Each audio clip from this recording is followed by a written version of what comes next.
Grundelemente der Esoterik von Rudolf Steiner. 8. Vortrag, Berlin, 3. Oktober 1905.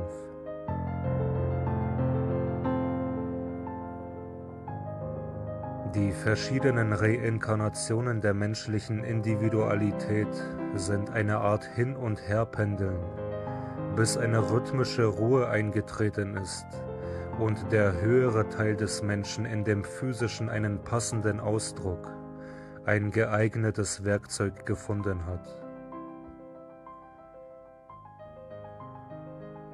Ungefähr seitdem es Reinkarnationen des Menschen gibt, ist die Stellung von Sonne, Mond und Erde, so wie es sie jetzt gibt, vorhanden.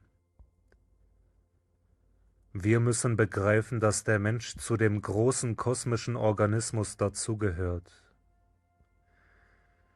In den Zeiten, in denen im Leben der Menschheit große Veränderungen eintreten, geschehen auch im Kosmos gewaltige Veränderungen. Früher, ehe es die Reinkarnationen gab, waren Sonne, Mond und Erde noch nicht getrennt wie jetzt. Kant und Laplace haben nur vom physischen Plan aus beobachtet, und insofern ist ihre Theorie ganz richtig. Sie kannten aber nicht den Zusammenhang mit geistigen Kräften.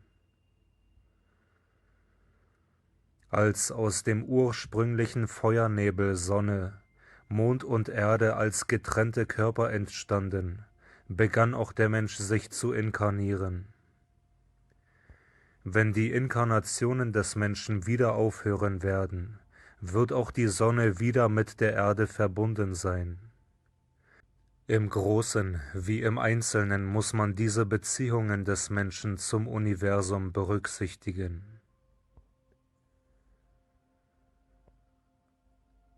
Sie werden oft gehört haben, dass der Mensch sich gewöhnlich nach einer Periode von etwa 2000 Jahren reinkarniert.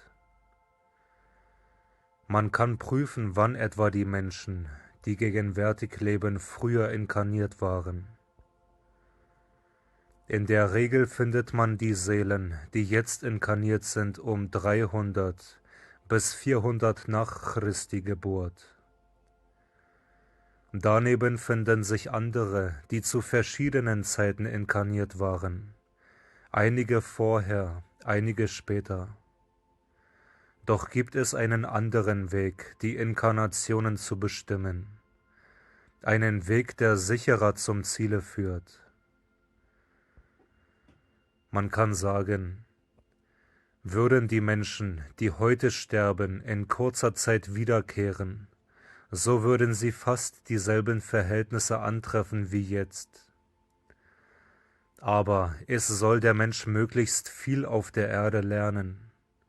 Das kann nur stattfinden, wenn er bei der nächsten Inkarnation etwas Neues vorfindet, das wesentlich anders ist als die früheren Verhältnisse.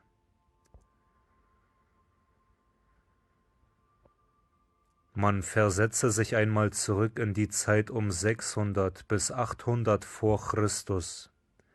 Das ist ungefähr die Zeit, in der die Ilias und Odyssee entstanden sind.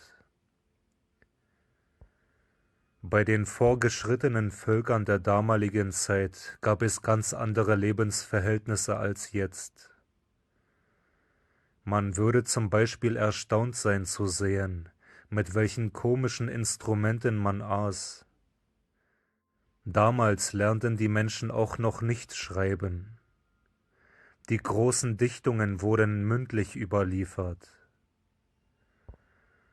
Wenn ein Mensch aus der damaligen Zeit heute reinkarniert wird, so muss er als Kind ganz andere Dinge lernen als damals. Er muss jetzt als Kind schreiben lernen. Der Strom der Kultur ist inzwischen weitergegangen. Man muss den Strom der Kultur von der Entwicklung der einzelnen Seele unterscheiden. Als Kind muss man die Kultur nachholen, und aus dem Grunde muss man als Kind wiedergeboren werden. Wir müssen nun fragen, wodurch treten auf der Erde so durchaus neue Verhältnisse auf? Das hängt mit dem Fortschreiten des Frühlingspunktes der Sonne zusammen. Ungefähr 800 vor Christus fing die Sonne an, im Frühling im Sternbild des Widders, des Lammes, aufzugehen. Jedes Jahr rückt sie ein Stückchen weiter mit dem Frühlingspunkt. Dadurch verändern sich die Verhältnisse auf der Erde immer ein klein wenig. In dem Sternbild des Widders stand die Sonne um 800 vor Christus. Noch früher stand sie im Sternbild des Stiers, noch früher in dem der Zwillinge und noch früher in dem des Krebses. Jetzt geht sie schon seit einigen Jahrhunderten im Sternbild der Fische auf. Nachher kommt der Wassermann. Mit dem Vorrücken der Sonne von einem Sternbild zum anderen hängt auch das Fortschreiten der Kulturen zusammen.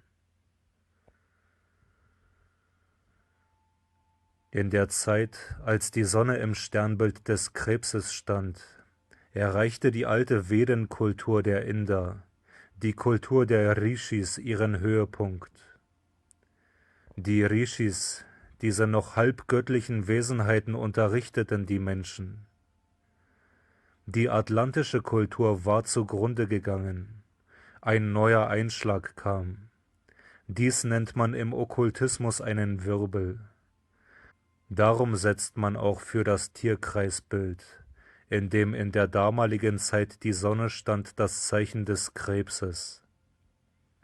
Der Krebs bedeutet einen neuen Einschlag, einen Wirbel. Die zweite Kultur wird bezeichnet mit dem Sternbild der Zwillinge. Begriffen wurde damals die Zwillingsnatur der Welt, die Gegensätze in der Welt, Ormut und Ahriman, das Gute und das Böse. Daher reden die Perser auch von den Zwillingen. Die dritte Kultur ist die der Sumerer in Vorderasien und der alten Ägypter. Das Sternbild des Stiers entspricht ihr.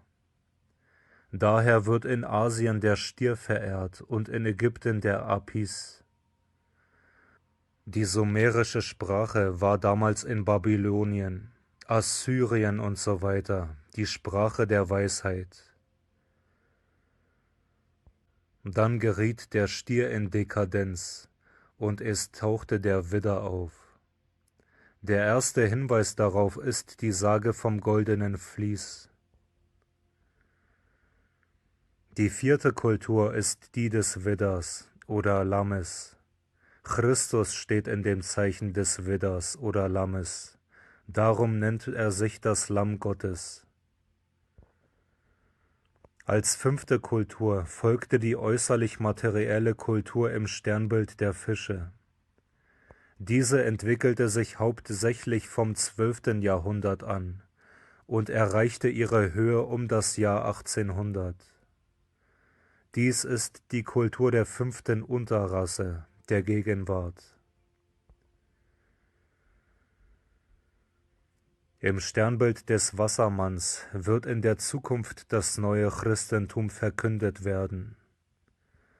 Wassermann ist auch derjenige, der es bringen wird, der auch schon da war, in Klammern Johannes der Täufer.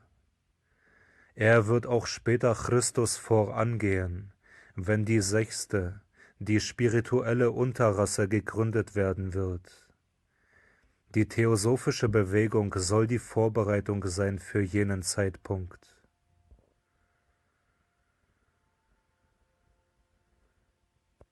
Im Neuen Testament wird der Ausdruck auf dem Berge verschiedene Male gebraucht. Auf dem Berge heißt im Mysterium, im Innern, im Intimen.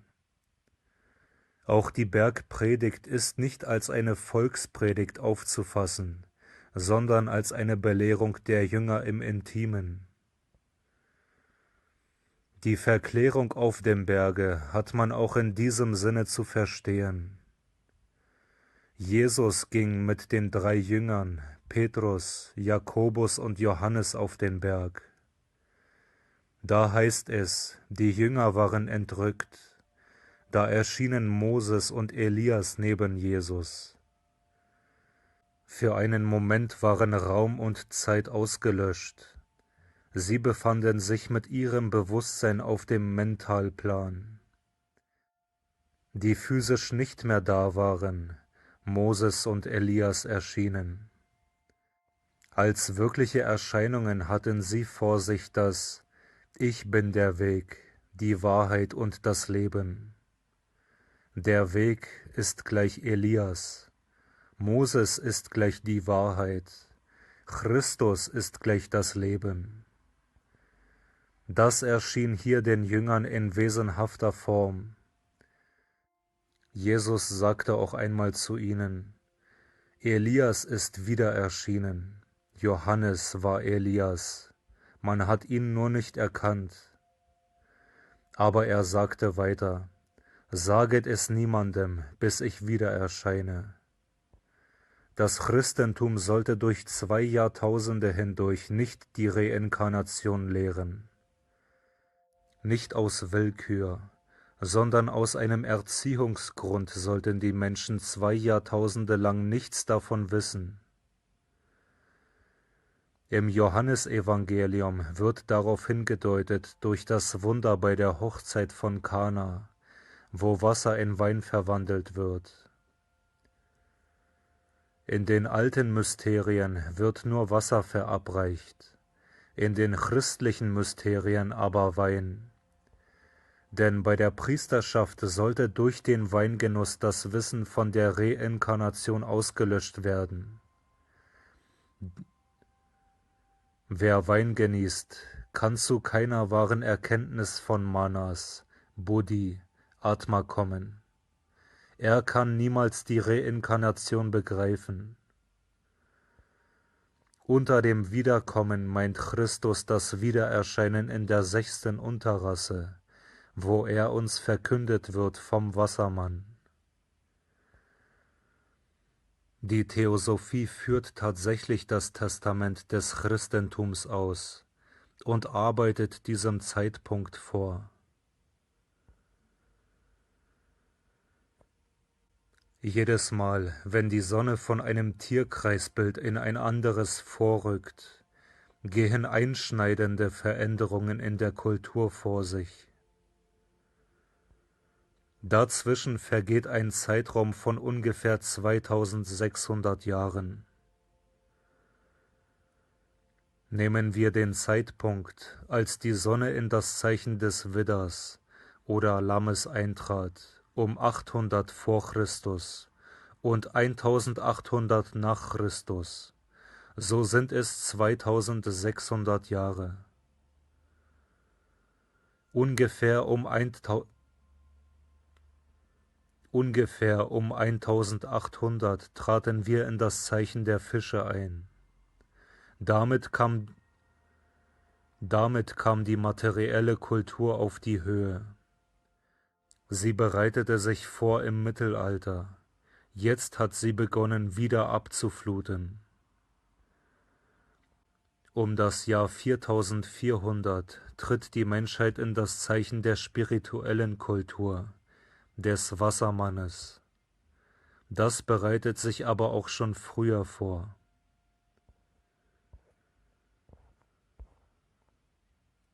Mit der Konstellation verändern sich also auch die Verhältnisse. Mit dem Vorrücken von einem Sternbild zum anderen treten auch neue Verhältnisse ein, so dass das Wiedergeborenwerden einen Sinn hat. Ungefähr alle 2600 Jahre wird der Mensch wiedergeboren. Aber die Erfahrung, die er als Mann und als Frau macht, sind so grundverschieden, dass man 2 solcher Inkarnationen, als Mann und als Frau, als eine zählt. Es vergehen ungefähr 1300 Jahre zwischen 2 Inkarnationen als Mann oder als Frau, und ungefähr 2600 Jahre zwischen solchen doppelten Inkarnationen, wenn man beide als eine rechnet. Während der physische Körper männlich ist, ist der Ätherkörper weiblich und umgekehrt. Während der physische Körper weiblich ist der Ätherkörper männlich. Erst der Astralkörper ist männlich und weiblich zugleich.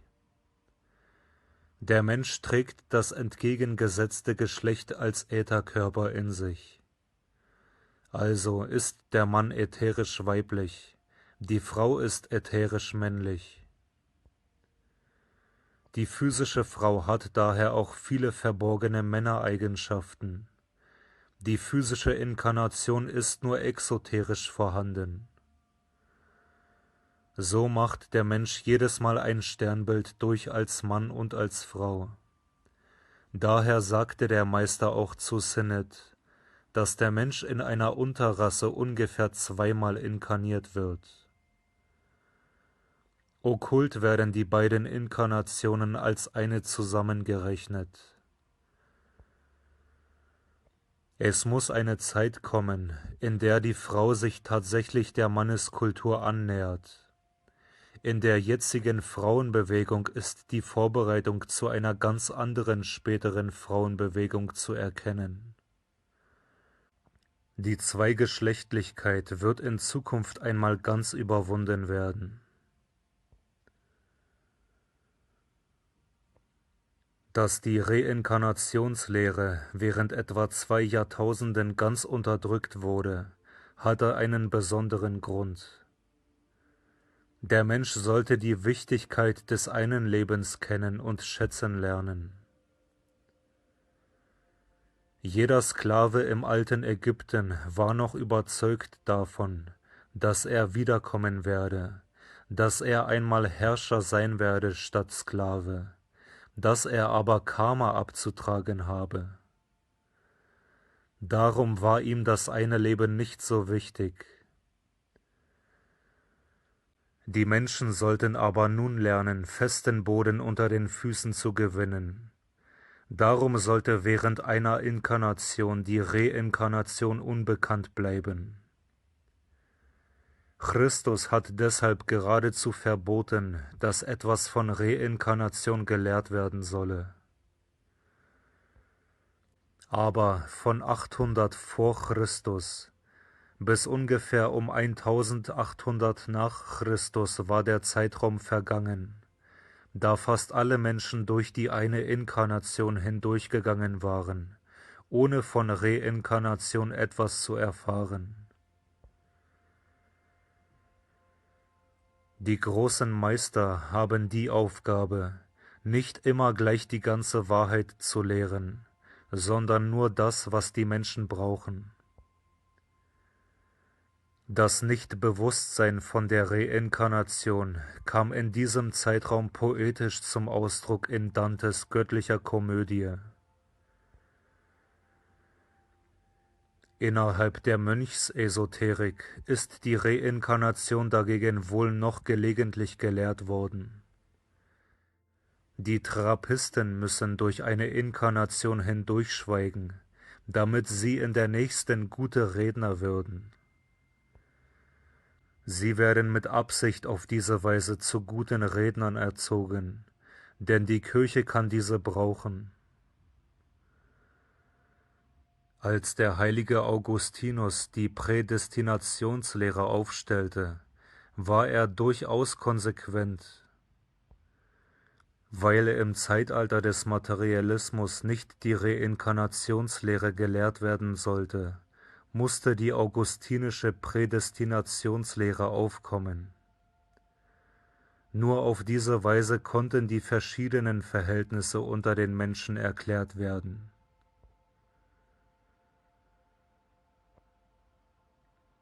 Hiermit hängt nun wiederum das tiefmaterialistische des traditionellen Christentums zusammen, das darin liegt, dass das Jenseits von einem physischen Dasein abhängig gemacht wurde. Diese materialistische Lehre des Christentums hat gleichsam ihre Früchte getragen. Heute hat man überhaupt kein Bewusstsein mehr vom Jenseits. Die Sozialdemokratie ist die letzte Konsequenz des traditionellen Christentums. Jetzt muss aber ein neuer Einschlag in die Welt kommen. Wenn ein Zyklus aufhört, kommt ein neuer Einschlag. Das Christentum hat demnach und nach aufdämmerndem materialistischen Zeitalter vorgearbeitet. Um die materialistische Kultur herbeizuführen, mussten die Menschen durch 1300 Jahre hindurch eine solche Lehre haben, wie das Christentum sie brachte, dass der Mensch von dem einen Erdenleben die ganze Ewigkeit abhängig macht. Das städtische Bürgertum ist dann der eigentliche Begründer des materialistischen Zeitalters. Das Spirituelle musste schon zur Zeit Christi von dem rein Materiellen verraten werden. Judas Ischariot musste Christus verraten. Aber man kann sagen, hätte es keinen Judas gegeben, so gäbe es auch kein Christentum. Judas ist der Erste, der am Gelde hängt, das heißt an der materiellen Kultur. In Judas inkarniert sich die ganze materielle Zeit. Diese materielle Zeit hat das Spirituelle verdunkelt und verdüstert. Christus wird durch seinen Tod der Erlöser der materiellen Zeit.